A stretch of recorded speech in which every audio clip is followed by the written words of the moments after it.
네, 문제 7번 문제 보도록 하겠습니다. 뭐 마찬가지로 어려운 자료는 아니고요. 쉽게 이해할 수 있는 자료니까요. 보도록 하겠습니다. 자, 국어 평균 점수는 80점 이상이다. 이 문제 자체는 보기는 어렵지 않으니까 그냥 다 더해서 5 나누면 80점 이상인지 확인하면 된다라고 생각하실 수 있지만, 네, 평균은 특히 평균 점수가 얼마인지를 물은 게 아니기 때문에 그렇게 구할 필요가 없습니다. 제일 좋은 건 이제 가평균을 활용하는 것인데요. 네. 전부 80점을 기준으로 플러스 마이너스 나누. 전부 80점을 평균 고르게 80점을 맞춘다면, 고르게 80점씩 나눠 가졌는데 남는 부분이 있다면, 플러스 되는 부분이 있다면 80점 이상일 거고요. 고르 80점을 나누려고 보니까 모자르다면, 맞출 수가 없다면 낮다는 거죠, 평균보다. 자, 80점을 기준으로 본다면요, 국어 점수 플러스 10, 플러스 5, 마이너스 20, 플러스 15, 마이너스 5 되겠네요. 마이너스 5 되겠네요. 자, 플러스 5와 마이너스 5는 상쇄되고요.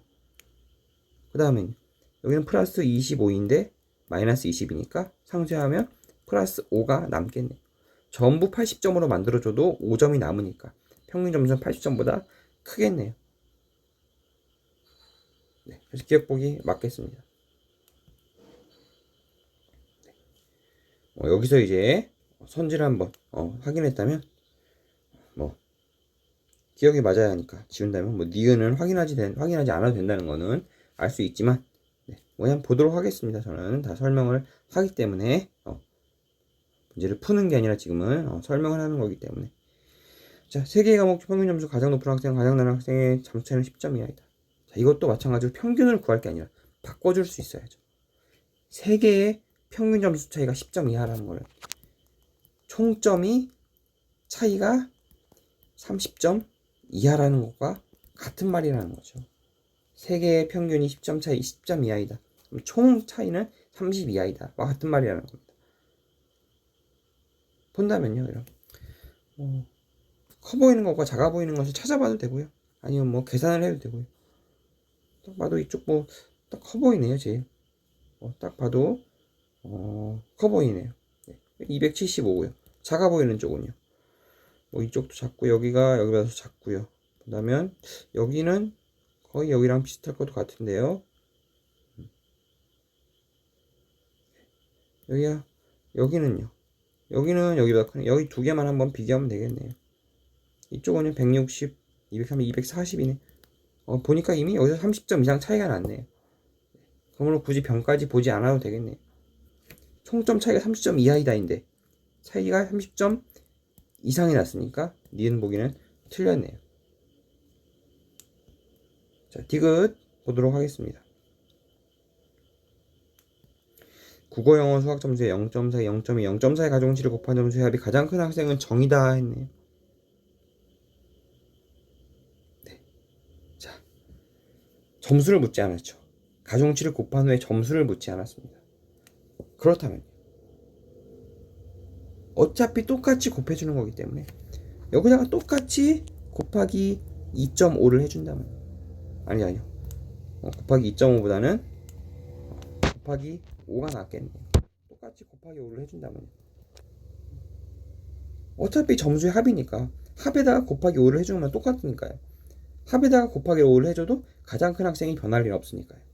그렇게 본다면요, 여기는 2, 여기는 1, 여기는 2 되겠네요. 이런 훨씬 편하죠. 가중치가 이렇게 되면요. 자, 그러면 영어 점수는 이제 그대로 둬도 되고요. 가중치가 1이니까 국어와 수학만 곱하기 2 한 번 더 해주면 되겠네요.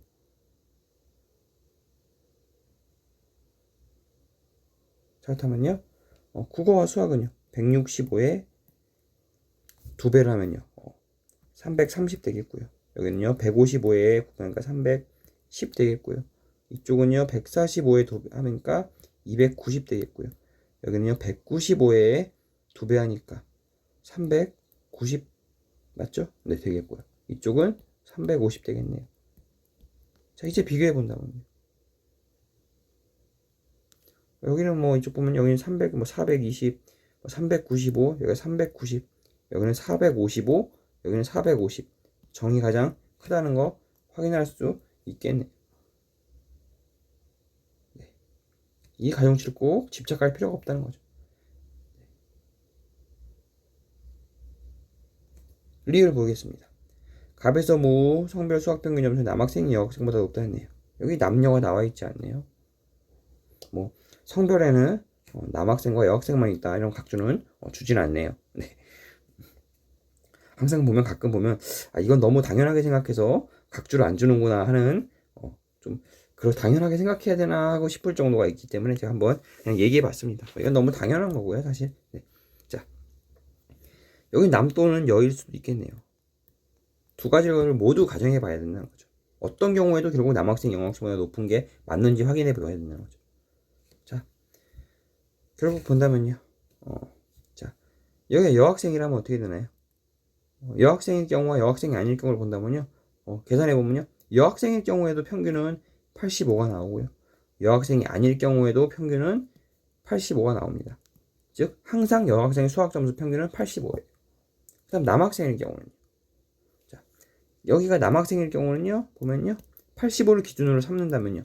아까 여기에 기억에 했던 것처럼 보면 여기는 마이너스 10, 여기는 0, 여기는 플러스 15 상쇄한다면 5점이 남아서 85보다 높고요. 만약 여기가 여자라면요. 즉 남자가 둘만이라면요. 그럴 때는요. 뭐 더해서도 해도 되지만 또 마찬가지로 85를 기준 삼아서 본다면 여기는 마이너스 10, 여기는 플러스 15 이래도 당연히 5가 남으니까 플러스 5가 되니까 85보다 높죠. 따라서 항상 어떤 경우든 병이 남학생이든 여학생이든 상관없이 남학생이 여학생보다 평균 점수가 높다. 리을 보기 맞겠습니다. 기억, 디귿, 리을 정답 4번 되겠습니다. 마찬가지로 뭐 앞에서도 계속 그랬지만 문제가 어려웠던 건 아니었는데요. 네. 충분히 똑같은 거라도 어려워질 경우가 있을 수도 있고 그럴 경우에서 제가 조금 더 활용할 수 있는 해결법을 알려드렸습니다. 가평균 뭐 제가 따로 설명하지 않아도 특히 가평균이라는 건 이제 중학교 교육과정에 나오는 내용이 중학교 교육에도 나오는 거기 때문에 중학교 수학에도 나오는 거기 때문에 아마 다 한 번씩 보셨을 거라 생각하고요. 이쪽도 마찬가지. 가중치 굳이 이 소수점에 집착할 필요 없이 편한 정수로 한 번에 바꿔주고 한다도 바꿔줘도 가장 큰 학생을 구하는데 어려움이 없다. 아니, 어려움이 없다가 아니라 변할 이유가 없다는 거죠. 기억 디귿 리을 정답 4번. 문제 7번의 정답 4번이었습니다.